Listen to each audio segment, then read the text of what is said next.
Guys, the sport is geared towards the individual. One example is this. They announced the MVP second. Like, the main event is the MVP. They handed out the team trophy first and the MVP second. Like, because that's the cliffhanger, I guess?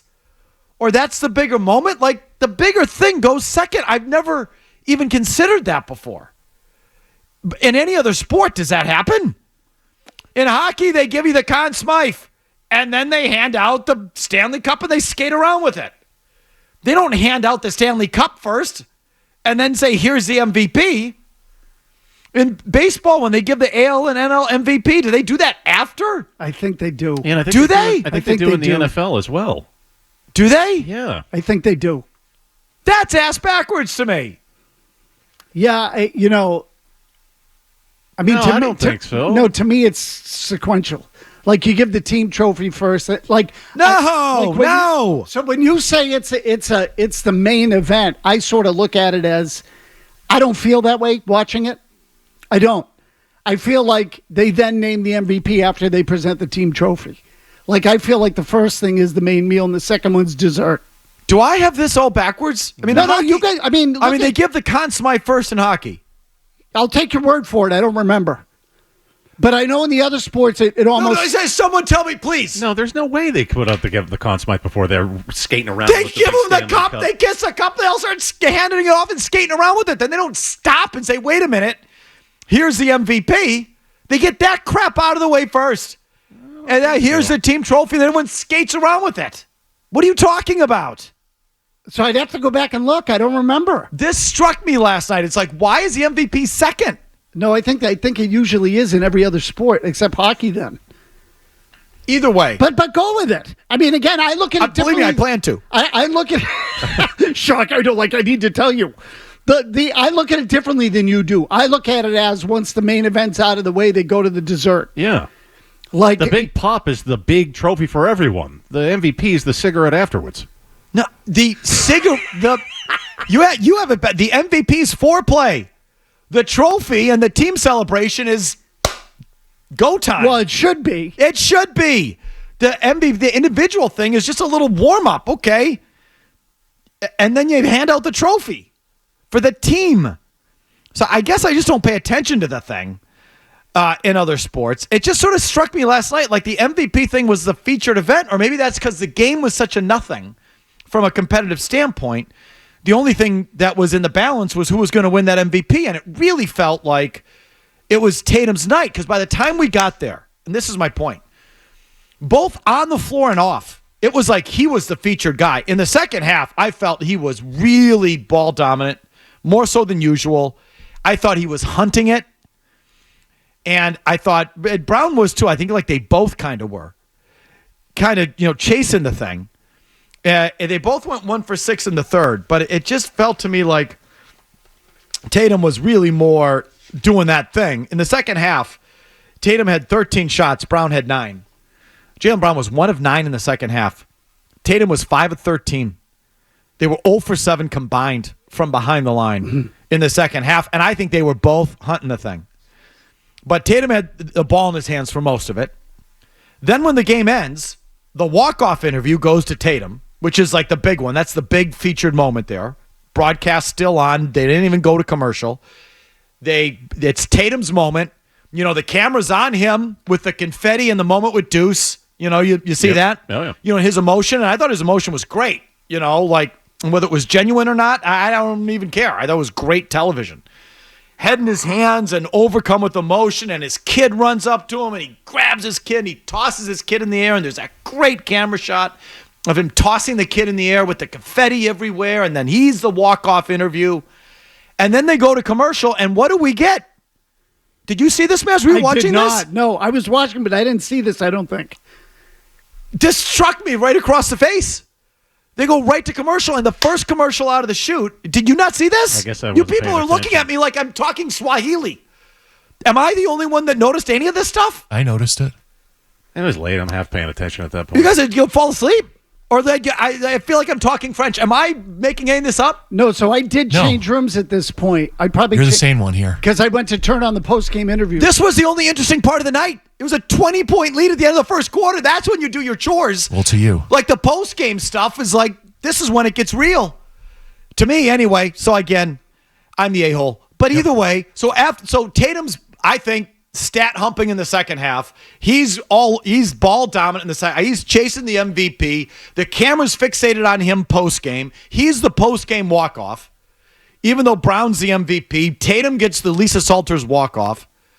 And then they go to commercial. And basically, it's Tatum and Nike blowing everybody. Go ahead, Jimmy, play it. Best player in the league. Jayson Tatum isn't even the best player on They all got plenty to say. That I don't have what it takes. my MVP. That I'm not it. That I can't lead.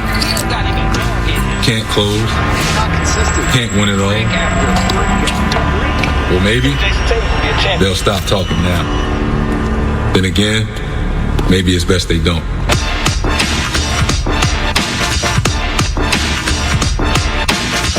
It was a great spot. But I love it. But they had it in the can. It was pre-recorded, obviously. They had it in the can. Blah, what are you going to say now? It was Nike, and it was basically the last two big shots where, the whole tone of the thing is, what are you going to say now? But then it went to, don't stop disbelieving, like keep doubting me. And then it cuts to the, Michael Jordan silhouette. Our turn is what it said. And the whole thing was a Tatum production. And that had to have been coordinated in my mind.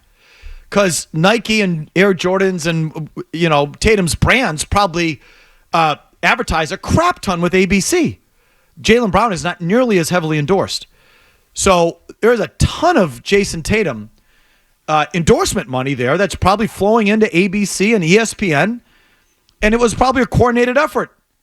Tatum gets the camera shot. Tatum gets the walk-off. Tatum's spot is going to run immediately after we cut to commercial after the championship.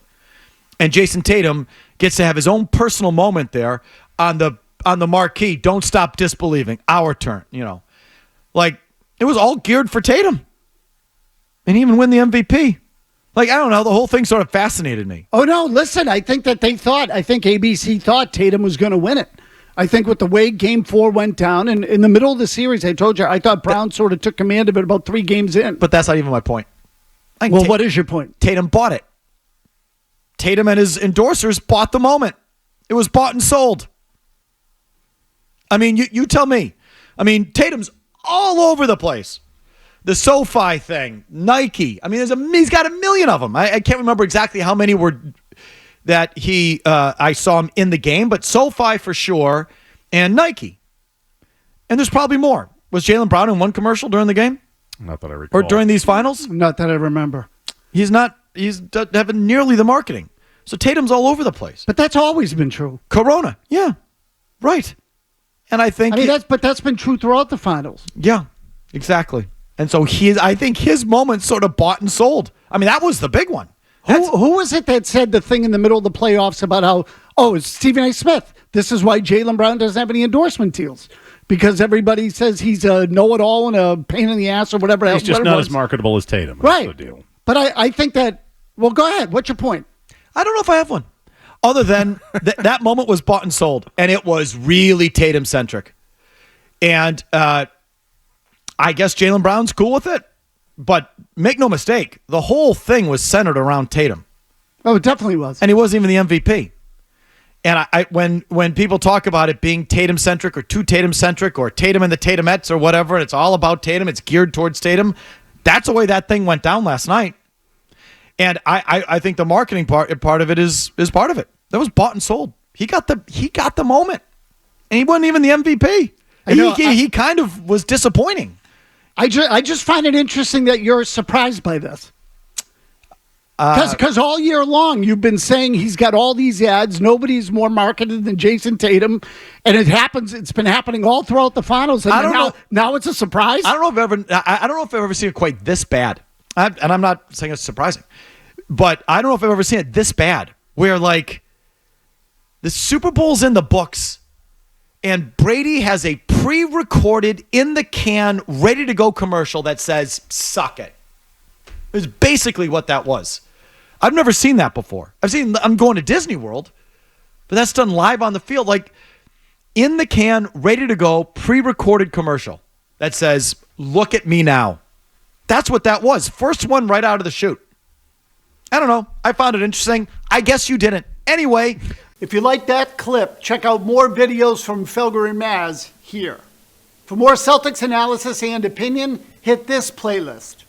And for all the latest from the Sports Hub, download the app at 985thesportshub.com.